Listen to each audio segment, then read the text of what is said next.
Well, somebody who knows quite a bit about shutting down opposing teams' running backs is joining us now, a Yes. 5-time All-Pro, 7-time Pro Bowler, former linebacker, Patrick Willis. What is up, Patrick? How are you? Doing well. Thank you guys for having me. Was it in the locker room like this all the time with Alex Boone? I mean, my gosh, I can't get him to stop talking to introduce you. No, man.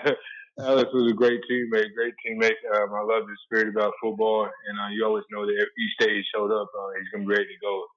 And you gotta love that in a teammate. Dude, Patrick, that was awesome. I appreciate that. Patrick, I want to get I want to get your thoughts on these Kubiak and Shanahan offenses to start, because I mean nobody was better at slowing down opposing offenses than you when you were in the NFL. And these are two teams in the 49ers and Vikings that are looking right at each other. Everything is about deceiving the linebackers, right? So how do you handle it best if you're Eric Kendricks, if you're Fred Warner, with all the deception that goes on with these Shanahan and Kubiak offenses?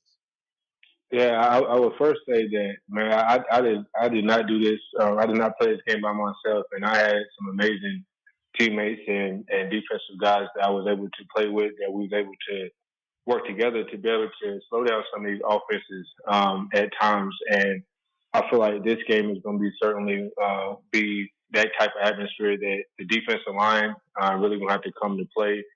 And that's really, for me, where it starts at. It starts and ends there, per se, is with the defensive line. So I think if whatever defensive line comes out and make plays, I think that's going to give the team the best chance to win. Pat, I got a question. You're Robert Saleh. You're looking at this game plan and you're saying, hey, listen, we can either go after Kirk with 4 or we can pressure him with more. What is your game plan decision? Man, I know Minnesota has a heck of a running game, and obviously, Kirk Cousins has got a lot of, flack for not being able to, win the big games, but obviously just came off a big win, so they got momentum there. And I told someone the other day, I said, I truly believe there's always one of those teams that gets in as a wild card, and that's the team that you got to worry about. And that's why I wasn't thinking about it, but the Vikings is that team. I feel like, so I think the 49ers are really going to, like I said, they really going to stop the run. And first of all, start stopping the run, and then really just get after them with, I think, 4. I don't think they shouldn't have to bring no more than 4, because, like I said, that defensive line, those guys can get after it, and which means you can keep more in coverage. And so, yeah, I would put a lot of pressure on the defensive line and let them it ain't gonna be no pressure for them. That's what they've been doing all year long. So I'll let the defensive line eat. Talking with the former 49ers linebacker Patrick Willis. Patrick, you played 8 playoff games in your career, and you know all about the atmosphere. You know how tough it is. How difficult is this task for the Minnesota Vikings to go to San Francisco? The fact that the 49ers have the week off, they had plenty of time to prepare for the Vikings. They're getting healthier. Well, the Vikings are a little dinged up.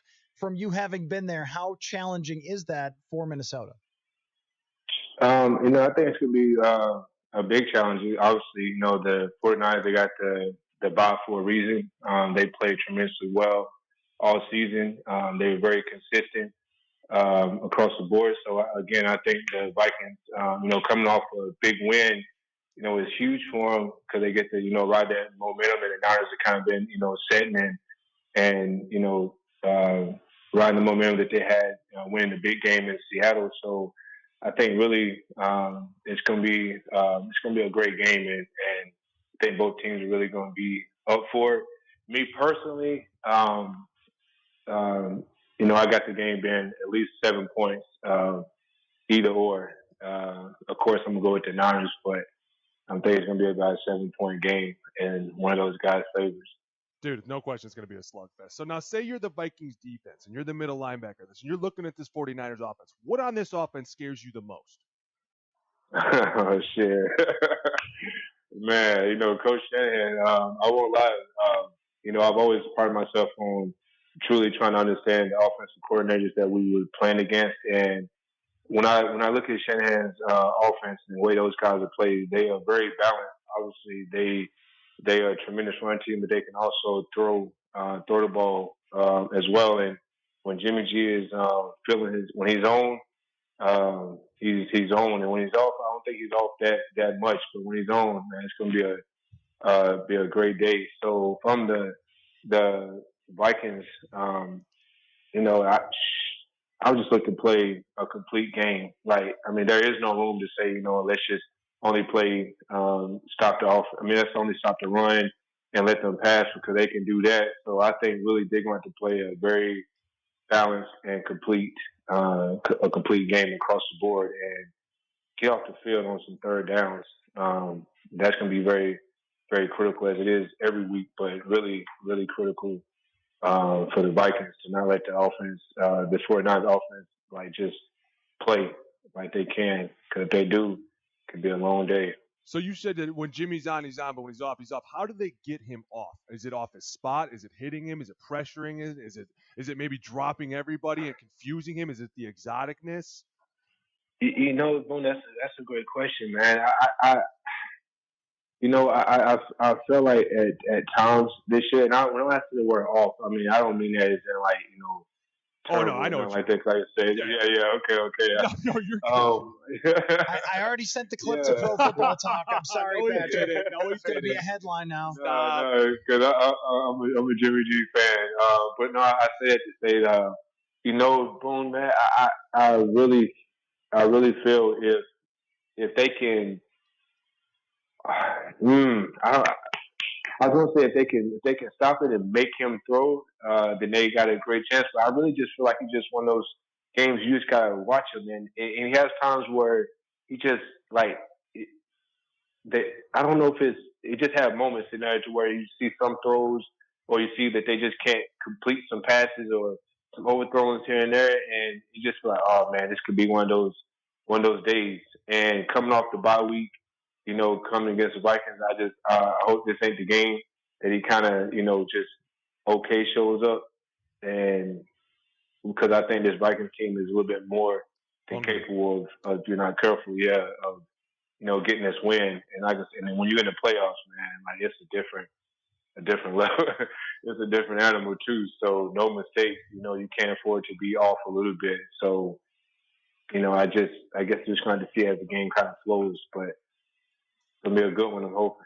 So, Patrick, how much football do you watch these days? I mean, are you still a football junkie and watching every week? And I'm curious if you have seen any of Eric Kendricks and what you see from him, because I think he had a good argument to be the Vikings team MVP. And the fact that he was back last week after having an injury was a huge difference maker for the Vikings in shutting down Jared Cook and shutting down Alvin Kamara last week. And I feel like you would be an Eric Kendricks fan.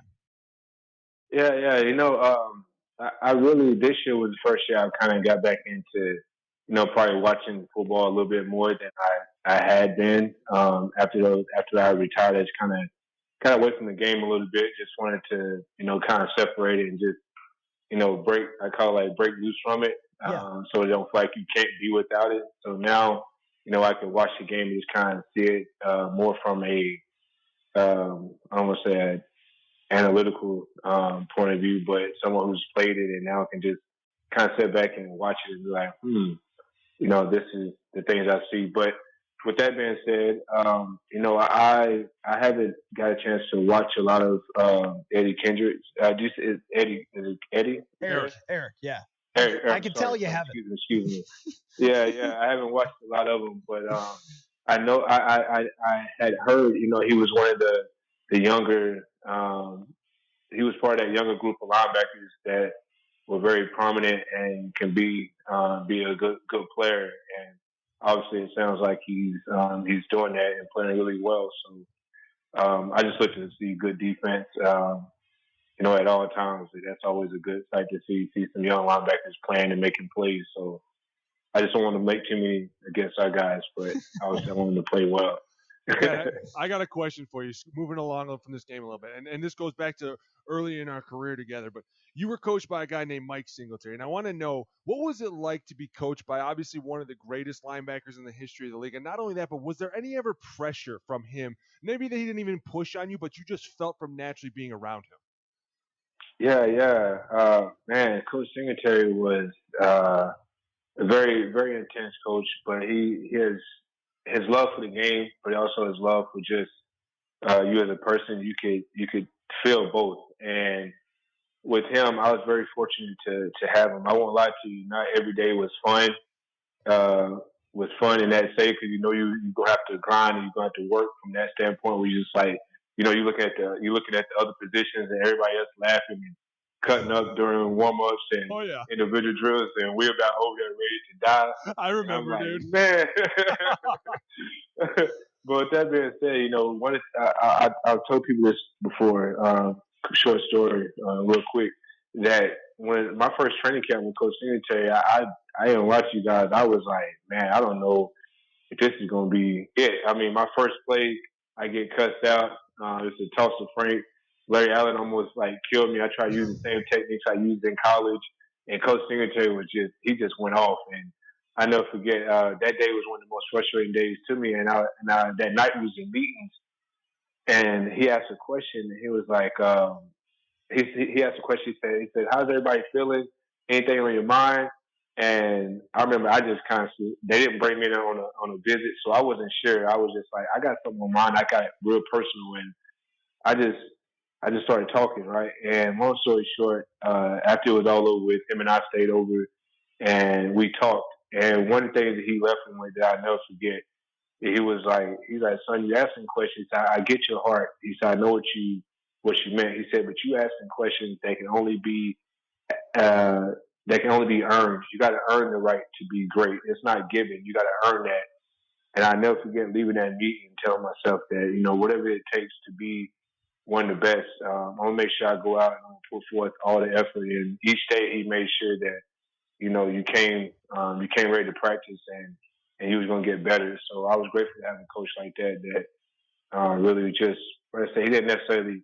It wasn't him having to motivate me to be what I wanted to be. It was just him being there and just not letting me off the hook every day. I mean, Accountability. it was like a great, yeah, Yeah. man. Every day it was accountability. It was a great like how great were you today? Did you get better? I mean, and you can't beat that having a coach like that. Dude, as your teammate and as probably one of your biggest fans, you were without a doubt one of the greatest. And obviously, it shows up. You were just named to the College Football Hall of Fame. I got to know before we let you go, how is it being in the College Football Hall of Fame and also being a finalist in the Pro Football Hall of Fame? Yeah, man. It's truly an honor. Just grateful that after all the years that you can look back on the body of work and a few acknowledge it for being good, almost great work, and that I'm proud of because I always told myself one day when it's all said and done, I want to look back and be able to enjoy the work because at the time it's just grind. It's never good enough. It's never good enough. You always got to find a way to keep getting better. And then, when they recognize you for it, you're appreciative as well as I also know there's other guys who are very appreciative and have done great work. So, I mean, I'm just honored for it and grateful for the teammates and the coaches and everything, man, that I was able to enjoy the journey with. So, It's awesome. Well, Patrick, honored to have you on. A five-time Pro Bowler, I'm sorry, a seven-time Pro Bowler, five-time All-Pro, which a lot of Hall of Famers do not have five-time All-Pro. I'm just saying well, that I think you belong to be in there. He'll be there. He'll get there. Yeah, I have appreciate it. no doubt that it will happen at some point soon. So, Patrick, awesome to have you on, man. Great to have you on to preview this game. I know who you would pick. I'm not even going to ask you who you would pick because I got the sense that you would pick the 49ers, but I'll just say that Alex and I really appreciate your time, man. Thanks for coming on. Hey, real quick, Alex. I don't want to leave without saying something about you, man. I remember one time it was remember Coach Singletary when he took over after he took over that year. He was the interim coach. Yeah. And then he took over the head coach. Remember that training camp we had that year? Oh yeah. But we just pretty much like to beat it. We pretty much like to all beat each other to death. Like 30 days. So we were just straight 30 days straight, man. No pads on. I never forget. We had a goal line day, and I swear to you guys, Boone. If you want somebody to get your guys going, like and really just, I mean, really mean it. It was just one of those things that I never forget. Boone was like, "Yeah, it's short yardage. We about to show y'all." And I'm thinking to myself, I'm like, "Nah, not today. We got Justin and Ray." I said, "We finna go at it today." And I never forget, Boone. They pulled you on the first play, man. I never forget when I came around that corner, the only thing that was in my head, I said, man, this guy is huge. He's big. He reminds me of one of these big Nebraska guys. I said, man, I got to come with him and everything I got. And I never forget it, Boone. When we hit, I felt, I said, you know what? I like him. I said, he didn't back away. He came with it. And so I'll always appreciate you as a teammate, man, just the energy and just the effort that you brought to the game. And I hope all is well your way, man. I really do. Appreciate that. Thank you, Pat. You were the best, man, for sure. And you will I be appreciate a it. Hall of Famer, man. Thank you so much. Much love, Boone. Much love. Thank you.